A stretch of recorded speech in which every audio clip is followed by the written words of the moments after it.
raizeiros da Chapada tem muito causo pra contar dessas plantas milagrosas que Deus criou pra nos curar.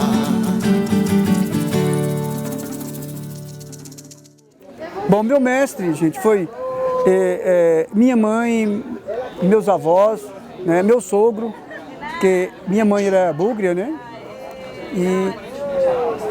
E meu sogro também era raizeiro, né? E ele me ensinou muito também. E meu sogro que me ensinou a benzer. Né? E fazer parte foi a necessidade. Né? A gente morava na roça, longe de recurso. Né? A gente teve que fazer parto, mesmo quase sendo obrigatório, porque não tinha quem fazer, não podia deixar a mãe morrer. Né? E eu com 16 anos fiz o primeiro parto que eu fiz. Para mim foi, né, uma coisa muito difícil para mim no momento. Né? Mas eu consegui, e graças a Deus, né, daí por diante eu consegui já ajudar as mães que estavam sofrendo com dor de parto. Porque na nossa região, as parteiras já estavam muito de idade, foram morrendo. E foi ficando sem parteira. Aí tinha que buscar parteira muito longe. Talvez quando eu tinha a cavalo buscar uma parteira, quando chegava lá, ou a mãe tinha morrido, ou a criança, ou já tinha criado o filho sozinha. Né? Então foi uma necessidade. Então, quando a pessoa passa a conhecer a planta, o poder da planta, o poder do cerrado, o poder da natureza, ele preserva mais. Né?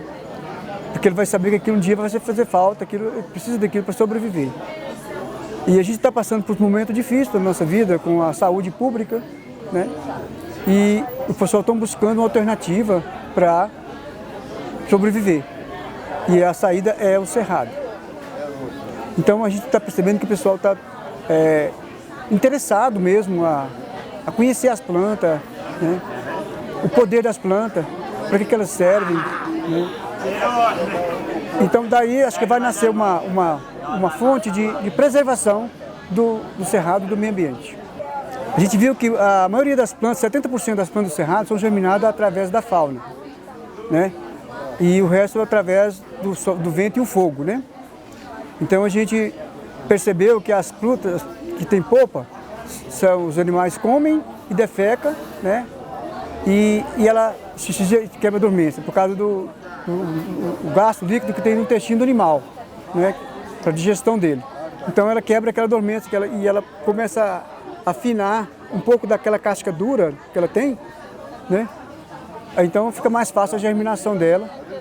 E assim que o animal, lá no estômago do animal, tem uma temperatura de 60 graus, né? Que é quente, aí ele defeca a natureza que já vem para o frio natural, né? Então a gente fez um controle com o soro do leite quente, né, que tem o sal e tem o coalho, que faz um roer, né? Então, a gente mergulha no soro quente a 70 graus, depois dá o choque na água fria. Então ela está apta a germinar, quebra a dormência dela, como que ela tivesse passado no intestino do animal.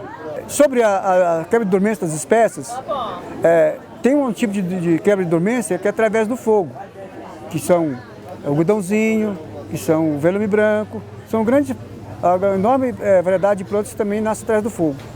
Quando vem o fogo no cerrado, que queima, logo elas começam a germinar. Né? O do cerrado, na hora certa, é benéfico. Mas o fogo do cerrado fora da época é maléfico, destrói tudo. Então, sempre acontece, quando acontece um fogo, depois que deu as 3 primeiras chuvas, ele é benéfico para a germinação das espécies que nascem através do fogo, porque ela só nasce através da liquada da cinza, né? Que é outro trabalho também da ação da natureza. E quando entra o mês de agosto, a gente percebe que é um mês que venta muito, agosto, setembro. É uma ação da natureza espalhando as sementes, que são as voadeiras, né, para outros lugares, né, que as polpas os pássaros e os animais comem, carregam, o morcego e as formigas, e as voadeiras são levadas pelo vento. A gente tem um trabalho, um conhecimento há muitos anos, desde criança, com os mais velhos, né? Nossos idosos. E a gente sempre caminhava com eles em procura de plantas, né? Era o menino que era o companheiro das mulheres, das parteiras, das bezedeiras, né? E dos senhores, para ir ao campo buscar planta.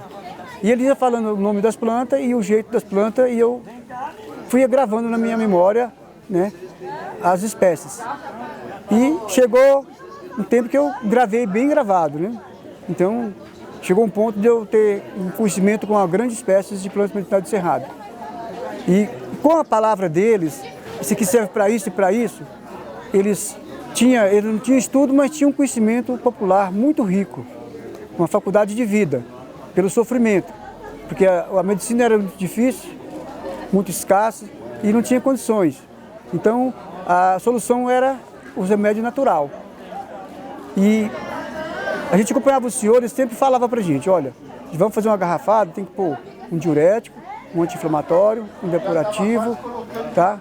Todos os órgãos têm que funcionar. Isso eles sabiam, né, na mente deles, que tinha que ser assim. Então a gente amadureceu essa ideia e comecei a fazer e comecei a sentir um efeito importante das garrafadas. Com muito orgulho, eternizar essa ciência do bem viver, a natureza.